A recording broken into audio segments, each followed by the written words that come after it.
لائیں کہیں کہ ہمارا رب اللہ ہے، پھر اس پر جم جائیں۔ ان پر فرشتوں کا نزول ہوتا ہے، نہ کوئی غم کرو نہ خوف، خوشیاں مناؤ جنت کی جس کا تم سے وعدہ کیا گیا تھا۔ اللہ کی ربوبیت پر اطمینان جب انسان کو ہو جاتا، میرا رب اللہ ہے، ربی اللہ، انسان کے لیے نہ کوئی کھٹکا، نہ کوئی خطرہ، نہ کوئی خوف، نہ کوئی حزن۔ جو کچھ ہو رہا ہے کس کے اذن سے ہو رہا ہے؟ اللہ کے اذن سے۔ اللہ کے اذن کے بغیر پتا تک نہیں ہلتا۔ یہ کوئی اندھا بہرا مادہ نہیں ہے جس سے مجھے کوئی خوف ہو۔ اندھا بھینسا چلا آ رہا ہو اس سے تو ڈرنے کا ہر انسان کو ڈرنا چاہیے، نہ معلوم کس کو ٹکر مار دے۔ لیکن نہیں، اس کائنات کو چلانے والا ایک سمیع و بصیر خدا ہے، وہ جو میرا دوست ہے، میرا ولی ہے۔ اللہ ولی الذین آمنوا یخرجہم من الظلمات الی النور۔ اللہ اہل ایمان کا ولی ہے، ساتھی ہے، پشت پناہ ہے، مددگار ہے، حمایتی ہے۔ بتائیے جسے یقین ہو جائے کہ اللہ میرا مددگار، اللہ میرا محافظ، اللہ میرا پشت پناہ، اللہ میرا حمایتی، اس کے لیے کوئی خوف ہوگا؟ اس سے کوئی ڈر ہوگا؟ میں مثال دیا کرتا ہوں ایک بہت سادہ، پنجاب کے دیہات کی۔ وہ بڑا چودھری ہے اور کوئی غریب کسان ہے۔ اس غریب کسان کے جانوروں کو ہر وقت اندیشہ ہوگا چوری کا، کوئی میری بھینس کھول کر نہ لے جائے، کوئی میرا بیل کھول کر نہ لے جائے۔ لیکن جس کے بارے میں یہ سب کو معلوم ہو کہ وہ جو بڑا چودھری ہے وہ اس کا دوست ہے، اس کی بچیا کو کوئی خوف ہوگا؟ اس کی بھینس پر کوئی ہاتھ ڈالے گا؟ اسے کوئی اندیشہ ہوگا؟ نہیں۔ کیوں؟ کہ وہ بڑا چودھری، بڑا اس کا یہاں کا سردار، جاگیردار، سب کو معلوم ہے وہ میرا دوست ہے، کوئی میرے خلاف اقدام نہیں کر سکتا۔ اس دنیا میں یہ چھوٹی سی بات اگر آپ کے دلی اطمینان اور سکون کا باعث بن سکتی ہے تو ذرا تصور کیجئے۔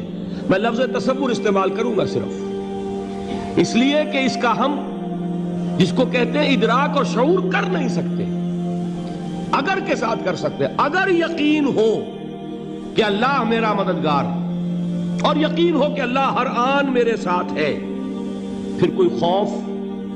کس کا خوف؟ کوئی شے اللہ سے بالاتر ہے؟ کوئی قوت اس سے زیادہ طاقتور ہے؟ کوئی اس کے ارادے کو بدلنے والا ہے؟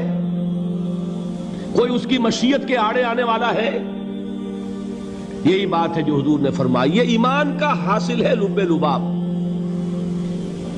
کہ دیکھو اچھی طرح اس بات کو ذہن نشین کر لو، اگر تمام انسان مل کر تمہیں کوئی نقصان پہنچانا چاہے نہیں پہنچا سکتے، مگر جو کچھ اللہ نے لکھ دیا ہو، اور تمام انسان مل کر تمہیں کوئی نفع پہنچانا چاہے نہیں پہنچا سکتے، مگر وہ شے جو اللہ نے طے کر دی۔ آپ پھر میں کہوں گا ذرا طاری کیجئے، اسے فرض کیجئے، اسے سوچئے۔ اگر اس حدیث پر ہمارا دل ٹھکا ہوا ہو تو کسی سے ڈر ہوگا؟ یہ مجھے نقصان نہ پہنچا دے، یہ میری رپورٹ خراب نہ کر دے، یہ میری انکریمنٹ نہ رکوا دے، یہ میرا یہ نہ بگاڑ دے، یہ میرے یہ نقصان نہ پہنچا دے۔ اس کا ڈر، اس کا ڈر، اس کا خوف، اس کی خوشامد، اس کے لیے جا کر طرح طرح سے اپنی عزت نفس کو ذلیل کروانا اس کے سامنے، یہ سب کچھ کیوں کرتا ہے انسان؟ جب سمجھتا ہے کہ اس کے ہاتھ میں میرا کوئی نفع ہے، اس کے ہاتھ میں میرے لیے کوئی ضرر ہے، یہ مجھے کوئی غضب پہنچا سکتا ہے، یہ مجھے کوئی نقصان پہنچا سکتا ہے، یہ میرا کوئی کام بنا سکتا ہے، یہ میری کوئی ضرورت پوری کر سکتا ہے، اسی کا نام شرک ہے۔ جہاں آپ نے یہ سمجھا کہ غیر اللہ کے اندر کوئی طاقت موجود ہے، وہی شرک ہے۔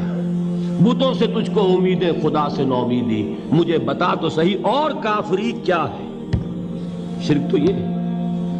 جس پر بھی تمہیں یہ خیال ہے، کلمہ ہے یہ کلمہ سوم، لا حول ولا قوت الا باللہ، ذرا اس پر دل کو کبھی اگر آپ تصور کریں، پھر فرض کریں، دل ٹھک جائے اس پر، کوئی طاقت نہیں۔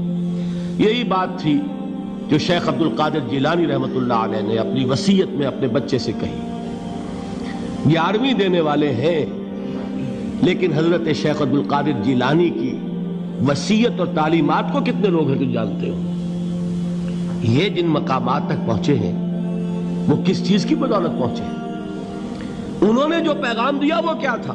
اے میرے بچے، جس طریقے سے قرآن مجید میں حضرت لقمان کی نصیحتیں جو ہے نقل کر دی گئی ہیں، میں یہ عرض کروں گا بالفرض اگر قرآن حضرت عبد القادر جیلانی کے بعد نازل ہوا ہوتا تو شیخ عبد القادر کی یہ نصیحتیں بھی قرآن میں درج ہوتی. اتنی اونچی نصیحتیں ہیں. اے میرے بچے، اس حقیقت کو ذہن نشین کر لے، لا فاعل فی الحقیقت ولا مؤثر الا اللہ. اس کائنات میں نہ کوئی فاعل حقیقی ہے نہ مؤثر حقیقی ہے سوائے اللہ کے. کسی شے میں کوئی تاثیر نہیں اگر اللہ نہ چاہے. آگ جلا نہیں سکتی اگر اللہ نہ چاہے. پانی ڈبو نہیں سکتا اگر اللہ نہ چاہے. زہر ہلاک نہیں کر سکتا اگر اللہ نہ چاہے. کوئی چیز فائدہ نہیں پہنچا سکتی اگر اللہ نہ چاہے. تو در در پہ کیوں سر جھکاتے ہو؟ در در پر کیوں جبیں سائی کرتے ہو؟ سب کے سامنے کیوں ہاتھ پھیلاتے ہو؟ ایک اللہ سے مانگو. ایک اللہ کے سامنے زمین پر اپنی جبین رکھو.